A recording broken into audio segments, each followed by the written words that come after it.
Hi, ಎಲ್ಲರೂ ಹೇಗಿದ್ದೀರಿ? ನಾನು ಕೂಡ ಆರಾಮಿದ್ದೀನಿ. ಇವತ್ತಿನ ಪೂಜೆ ನೋಡಿ.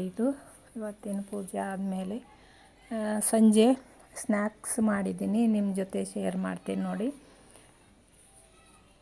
ಈ ಪೂಜೆನ ನಿಮ್ಮ ಜೊತೆ ಶೇರ್ ಮಾಡಿದ್ದೀನಿ.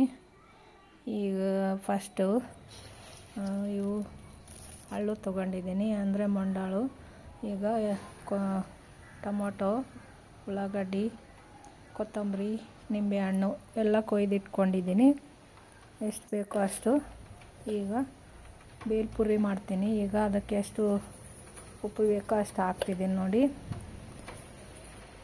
ರುಚಿಗೆ ತಕ್ಕಷ್ಟು ಉಪ್ಪು ಹಾಕಿ, ಈಗ ರುಚಿಗೆ ತಕ್ಕಷ್ಟು ಖಾರದ ಪುಡಿ ಹಾಕ್ತಿದ್ದೀನಿ ನೋಡಿ ಫ್ರೆಂಡ್ಸ್.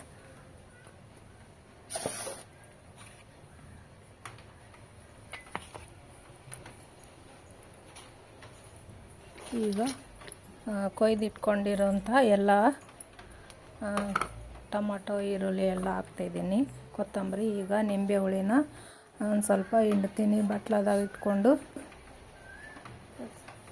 ಒಂದು ಸ್ವಲ್ಪ ಚಾಟ್ ಮಸಾಲ ಹಾಕಿದ್ದೀನಿ ನೋಡಿ ಫ್ರೆಂಡ್ಸ್. ಚಾಟ್ ಮಸಾಲ ಹಾಕಿರೋ ಒಂದು ಸ್ವಲ್ಪ ಟೇಸ್ಟು ಡಿಫ್ರೆಂಟ್ ಆಗಿರ್ತದೆ. ಈಗ ನಿಂಬೆ ಹುಳಿನ ಹಾಕ್ತಿದ್ದೀನಿ. ಈ ಎಲ್ಲವನ್ನು ಚಲೋ ಕಲಿಸ್ಕೋಬೇಕು.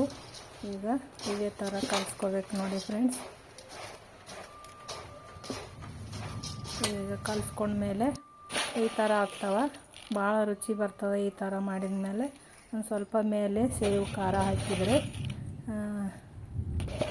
ರೆಡಿ ಆಯಿತು. ಈಗ ಬೇಲ್ಪುರಿ ಮನೇಲಿ ಟೇಸ್ಟಿಯಾಗಿ ಮಾಡ್ಕೋಬೋದು. ಈ ಥರ ನೀವು ನಿಮ್ಮ ಮನೇಲಿ ಮಾಡಿ ಟ್ರೈ ಮಾಡಿ.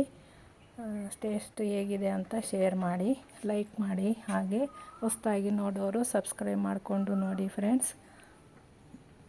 ಈ ಥರ ಭಾಳ ರುಚಿಯಾಗಿರ್ತದೆ. ಈ ಥರ ಮಾಡಿಕೊಂಡ್ರೆ ನೀವು ಮಾಡಿ ನೋಡಿ, ನಿಮ್ಮ ಮನೆಯಲ್ಲಿ ಎಲ್ಲರೂ ಇಷ್ಟಪಟ್ಟು ತಿಂತಾರೆ. ಇದು ನಮ್ಮ ಮನೆಯಲ್ಲಿರುವಂಥ ಕರಿಬೇವಿನ ಗಿಡ, ಇದು ನೋಡಿ ಅಂತ ಶೇರ್ ಮಾಡ್ತೀನಿ.